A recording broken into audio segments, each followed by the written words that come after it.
Reading with your kids. Hola, ni hao, konnichiwa, assalamu alaikum, shalom, mahaba, moni muli wanji, namaste, jambo, bienvenidos. Hi, my name is Jadley, and this is the Reading with Your Kids podcast, an iHeartRadio Best Kids and Family Podcast Award nominee. We are so delighted that you're joining us in our mission to help families grow closer through reading. Please be sure to subscribe to the show in the iHeartRadio app, on Spotify, Amazon Music, Audible, wherever you find your podcast. We have an amazing guest for you today. Her name is Tanyella Evans. She is the founder and CEO of Naboo, an organization that is helping to spread literacy all around the world. Before we invite Tanyella into the studio and start to let you know what they are doing for kids all around the world, we want to let you know that this episode of the Reading with Your Kids podcast is brought to you by Princess Naomi Helps a Unicorn. This book is part of the Dance It Out collection from our friends at OnceUponADance.com. Princess Naomi Helps a Unicorn includes sibling squabbles, a horse, a snake, and joyful reunions. Gallops, leaps, and muscle activation are just a few of the movement themes you will find in Princess Naomi Helps a Unicorn. And as you might have guessed from the book being part of the Dance It Out collection, and it's coming from OnceUponADance.com, there's a lot of dance and movement in this book, in this book series. We love it. Many of the books in the collection have been named certified great reads, and we want to urge you to check it out. You can start with Princess Naomi Helps a Unicorn, and you can find out more information at OnceUponADance.com. Join us right now from New York City. Our guest today is the CEO and founder of Naboo, a really fascinating organization. Please welcome to the show, Tanyella Evans. Hey, Tanyella, how are you? Hi, Jed. I'm really well. Thank you so much for having me. Tanyella, I'm really excited to have you on. Can you tell us what Naboo is all about? Yeah. So Nabu in ancient times was the god of literacy and wisdom. And so at Nabu, what we do is we bring children globally access to books in their mother tongue. And what we mean by mother tongue is the language that they speak and understand. A lot of people might not know, but actually 250 million children globally are not learning the basics of how to read. And a big reason behind that is because they don't have access to books in a language that they speak or understand. So at Nabu, what we do is we bring children and families access to books in their mother tongue as well as in English or whatever the national language is. So we have bilingual editions. And we do that through a low bandwidth reading app that works on devices that children and families already have access to. So it's a digital program, digital reading program, and we're bringing mother tongue books to children and families around the world. Well, that is a fantastic, just a fantastic program. How did you, what was it that inspired you to do this, to become aware, and first off, that so many kids don't have the opportunity or access to reading material? And then what inspired you to take the step to create Naboo? So I was working in Haiti in 2010. I was actually there building a school for children after the earthquake. And it was an amazing project. And we laid the foundations of the school for 900 children. And when we took enrollment for the school, 3,000 kids showed up to enroll at school. And it was a real kind of, I would say, low point in my life to have to, turn away, over 2,000 children because we didn't have room for them. And it was really that moment that I just started thinking about what more I could do for global education. And, when I got home that evening to the guest house where I was staying, we had this wonderful woman that was kind of looking after everyone in the guest house, and I was chatting to her, and I saw that she had her phone plugged in the kitchen, and she was on Facebook. And, this is 2010, like in Haiti and Port-au-Prince, and I realized then at that moment that cell phones were everywhere, that, even in the poor areas, people had phones. You could pay 0.01 cents to charge your phone in a shack on the side of the road. There were, major telecommunications companies battling out for a share of the market in Haiti. And, it wasn't like lightning struck at that moment and Naboo was born. Many people were involved in the beginning in the co-creation of Naboo. And I wouldn't be here today without so many people being involved in the beginning. But over time, like that idea emerged. How can we take advantage of the technology that people already have in their hands, even in poor countries? How could we build the equivalent of the Amazon Kindle app, but a free version? So a free reading app for children and families in developing and economically emerging countries. And that's how Naboo came about. Wow. Such a fantastic idea that came out of something so tragic. Yeah, absolutely. I think that's, sometimes adversity does that and forces you to think about new creative ways to solve problems. So, for me, it definitely was that. And, before Naboo, I was kind of flitting between different things. I was 22 and I didn't want to commit to one project. I was scared to dedicate myself to one thing in case it didn't work out. I was super interested in a bunch of different things and I was consulting at the time. But, as I started to work more and more on this idea of Naboo, I just felt that it was really pulling me, to work on this idea. And, there was one night I had a dream actually at the very beginning and I woke up and I heard the meaning right away and it was finish what you begin. And that was it. That was the conviction that I needed to jump full force into Naboo and find a way to make it, not just a side hobby, but a purpose, like a driving force in my life, and to have the trust that I'd find a way to finish the work that we started. Yeah. Now, one of the things that I've heard as the host of the Reading with Your Kids podcast is that for example, in China, now there's a big push in China to publish kids' books. But before recently, there wasn't really this culture of kid lit in places like China. And I'm imagining in different parts of the world. Do I have that right, or am I confused about that? Yeah, I think that, a big part of the reason why reading may not be such an integral part of different cultures outside of America and perhaps the West is, there's a number of reasons. And I think a big part of that is access to stories that have children that look like you, or, scenes and stories that reflect your life and your cultural experience. So I'll give an example from our work. In 2015, 2016, we were doing a pilot of our program, our digital reading program in Cambodia.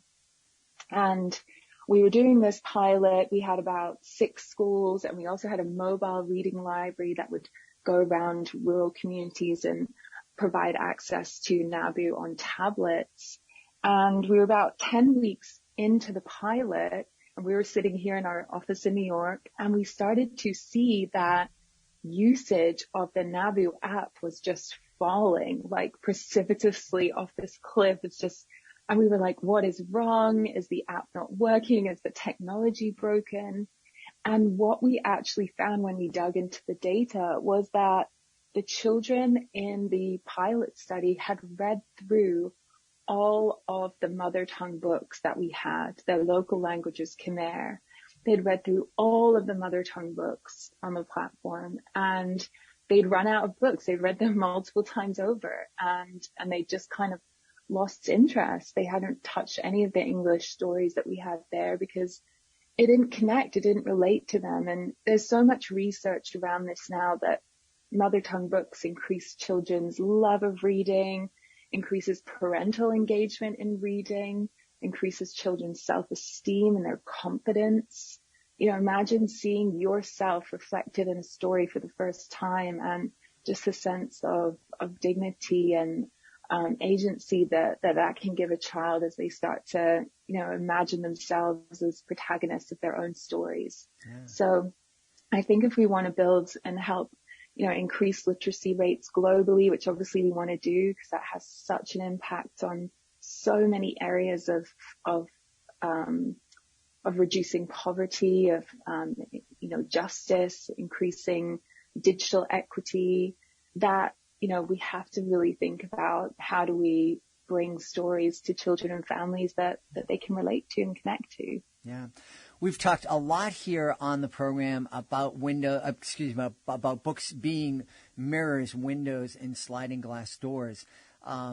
It is very important for kids to be able to see themselves. So from what I'm gathering here, Naboo is not just taking, just for an example's sake, not taking Dr. Seuss and translating it into these various mother tongues.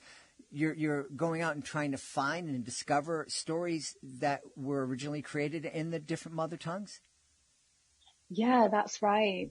So, for example, one of our partners is HP, and together with HP, our goal is we have this huge goal to accelerate digital equity for 150 million people by 2030.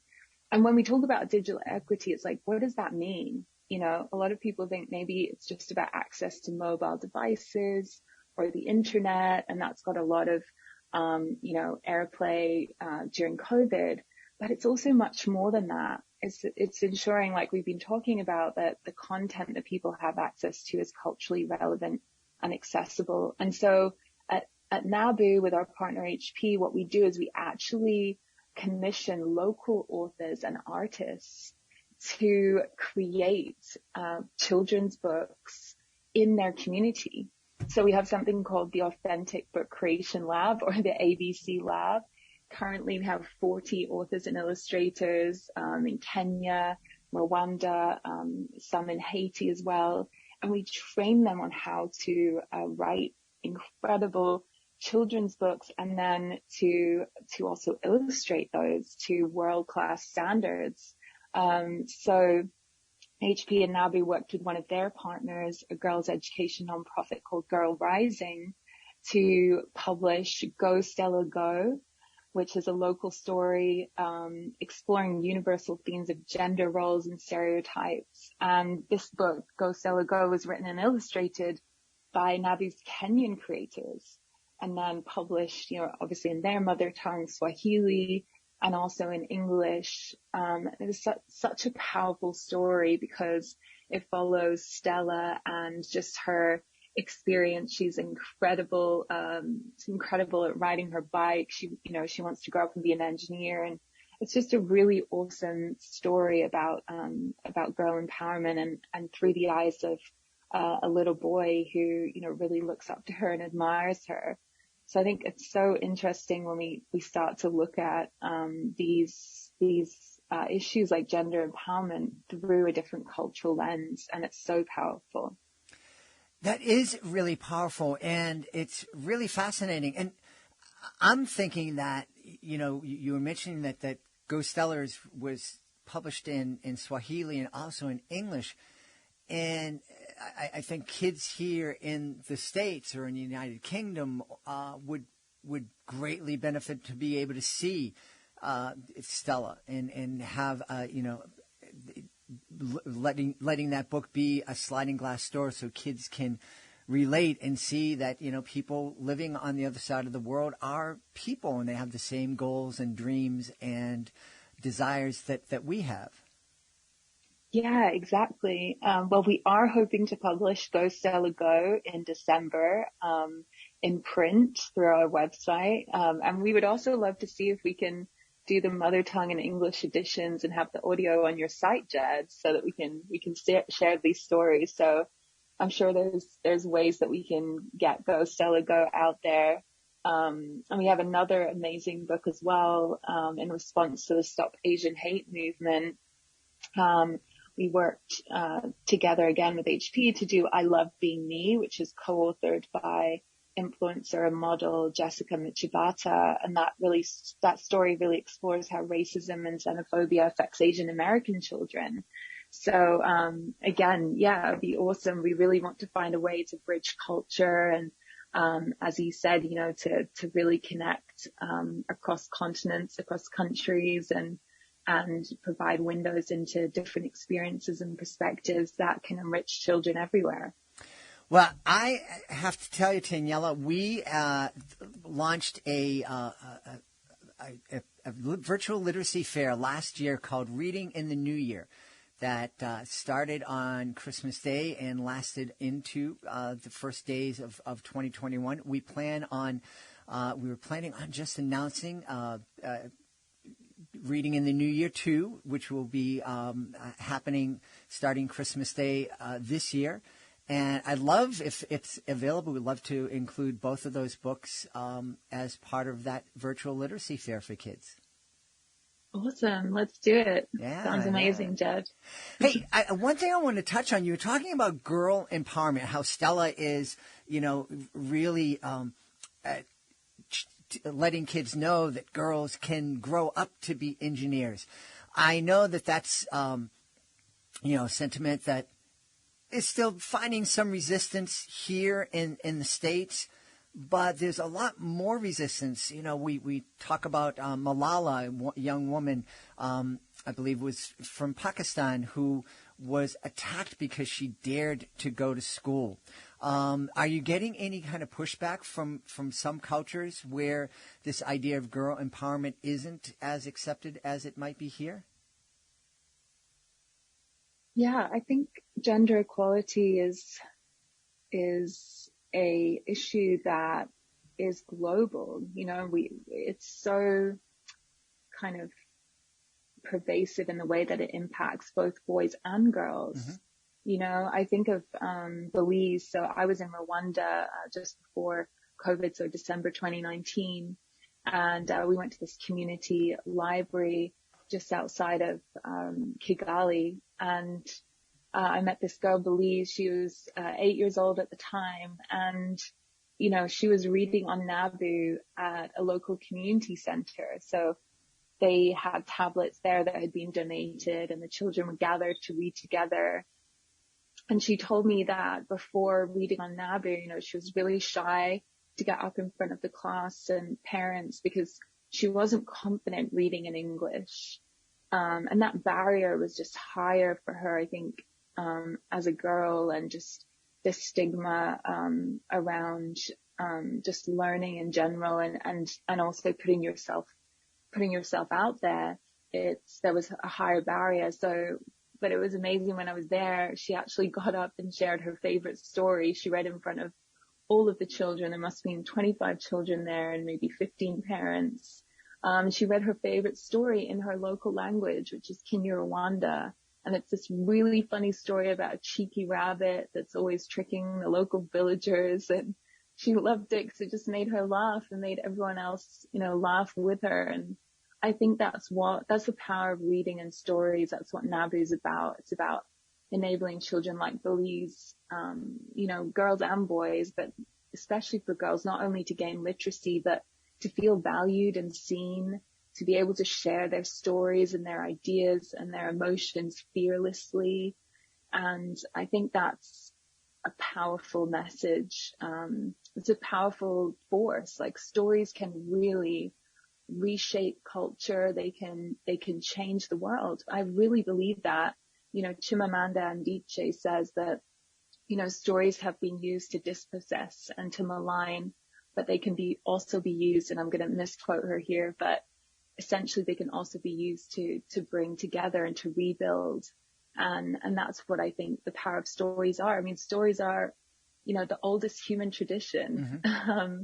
That's how we create and we understand ourselves and our lives. And so I think that in creating a more equal, just world for men and women, for boys and girls, stories can be a powerful force to do that. Yeah, absolutely. I know that people listening are going to want to know how they can help. Yeah. So this is an extraordinary time for Nabu. In December of last year, so about 12 months ago now, we had 100,000 children reading on Nabu, and today we are at 890,000, so almost 1 million children reading in a year. And so it's been a pretty phenomenal year in some ways, but we need a lot of support as we really are trying to push towards this goal of 1 million children reading. So we currently have a campaign called 1 Million More, which is going to help us to reach that 1 million more goal. And the way that we do that actually is we have reading ambassadors in the community. You know, to your question, Jed, about, you know, how do we actually build this culture of reading in different countries around the world? We at Naboo have reading ambassadors in the community who literally go door to door and connect with families. They show them how to use the Naboo app on, you know, their low cost mobile devices that they already have. And they give them tips and tricks and how to get reading with their family and why it's important. And this program is hugely successful. This program of reading ambassadors. We've trained over 2,000 reading ambassadors, and they get families reading on average for 15 minutes per day. And it costs us about 15 cents to have a reading ambassador onboard one family into the program and connect with them and follow up. So, if you're listening to this, if you were to give, even $100 to Nabu today, that would help us get 650 families reading and increasing their children's literacy rates. So you can go to our website. It's naboo.org, nabu.org. And, please join us as we race to reach 1 million more children this year. Wow. Imagine that, being part of such a great movement. We all, if you're listening to the Reading with Your Kids podcast, you understand how valuable reading with your kids is, and not just with your baby sitting on your lap on the couch, but continuing to read and co-read with your 5 and 6 and 7 year olds, with your middle school kids, with your high school kids, to be able to share that with people all over the world. What a beautiful gift, and what a beautiful program that you've created, Tanyella. What's next for you? I know we're working towards 1 million more kids reading on Naboo, but do you have some long-term plans and goals that you can share with us? Yeah, I would love to. Our vision is to reach 25 million children by 2025. And so how we're going to do that is to really break it down, one by one, family by family, language by language, millions by millions. So we have our top 4 language groups that are spoken by 500 million people. These are languages that are really underserved, where children have virtually 0 books available to them in their mother tongue. And yet there's huge potential because smartphone penetration is growing. Over half the population of sub-Saharan Africa have a phone. Over 85% in our target markets in Southeast Asia, in the Philippines and India.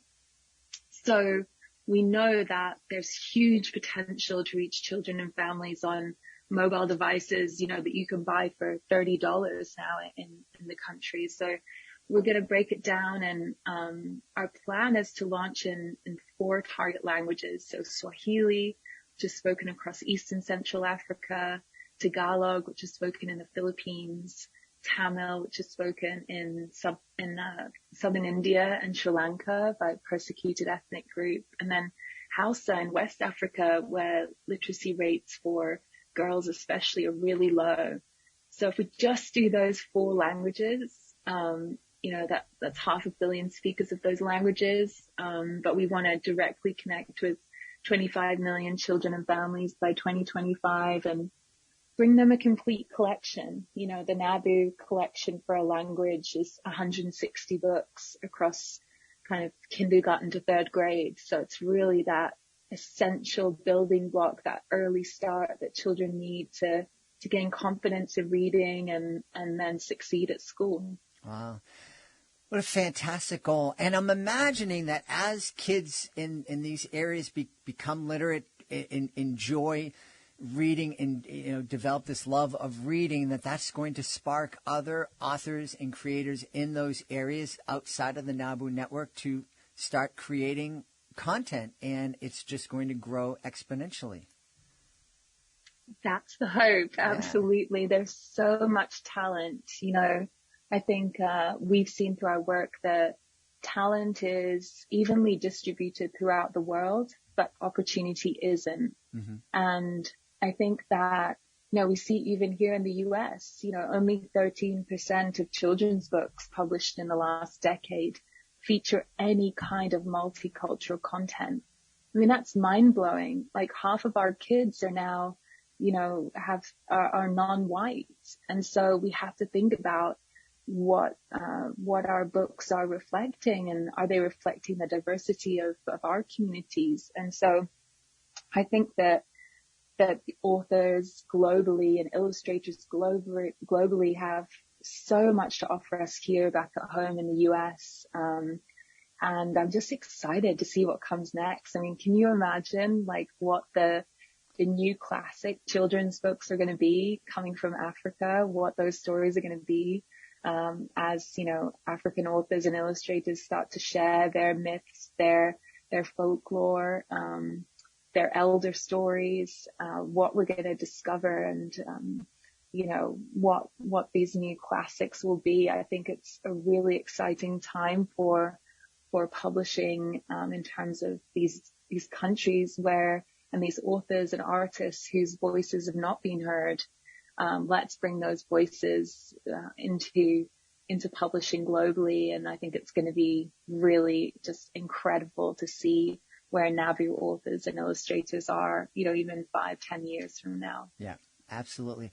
Tanyella, it was interesting. Just last night, I chose not to get into the debate. There was a debate on one of the kidlit groups, and, it started with, I know digital is out there, but I love the feel of a physical book and turn the page, and it's such a wonderful. And so it was a debate back and forth. Well, for me, the debate is settled. Digital is the way to go because it just allows access to so many more kids. So, and it also saves a bunch of trees. So let's get on board. Yeah, exactly.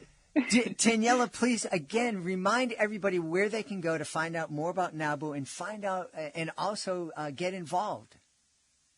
Yeah, so please go to our website, www.naboo.org, Nabu, and look forward to having everyone involved and seeing what we can do to bring literacy to children everywhere.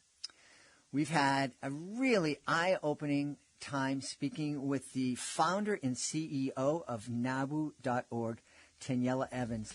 Tanyella, thank you so much for being here, and thank you so much for what you're doing. Thank you, Jed. Please be sure to join us for the next episode of the Reading with Your Kids podcast. Our guest will be Renee Marsh, CNN correspondent, who is here to celebrate the Miracle Workers, Boy versus Beast. That's the next episode of the podcast. Hey, if you are the author of a fantastic children's book, please do visit our website, readingwithyourkids.com. Click on the author's click here button at the top of the page. You'll be able to scroll down and find out how you can be a guest on the show, find out about our Certified Great Read program, and find out how you can take part in our monthly promotion program that will celebrate your books on the podcast to our social media followers, and also have your book displayed on our nationwide network of digital pedestrian billboards. I want to thank the folks who made today's show so wonderful. Of course, I want to start by thanking our guest, Tanyella Evans. I want to thank her for being on the show. I also want to thank her for creating Naboo and all the wonderful work her organization is doing. Also want to thank our sponsor, Princess Naomi Helps a Unicorn. one of the many wonderful award-winning books in the Dance It Out collection from our friends at onceuponadance.com. Also want to thank my team, Alejandro Doherty, Fatima Khan, Rory Grady, Michael Murphy. I want to thank my beautiful wife for all the support she gives me. Most of all, we all want to thank you. Thank you so much for taking the time to join us today. Thank you so much for taking the time to consider helping Tanyella and the folks at Naboo. And most of all, thanks so very much for taking the time to make the world a better place by reading with your kids. I'll be looking for you in the next edition of the Reading with Your Kids podcast.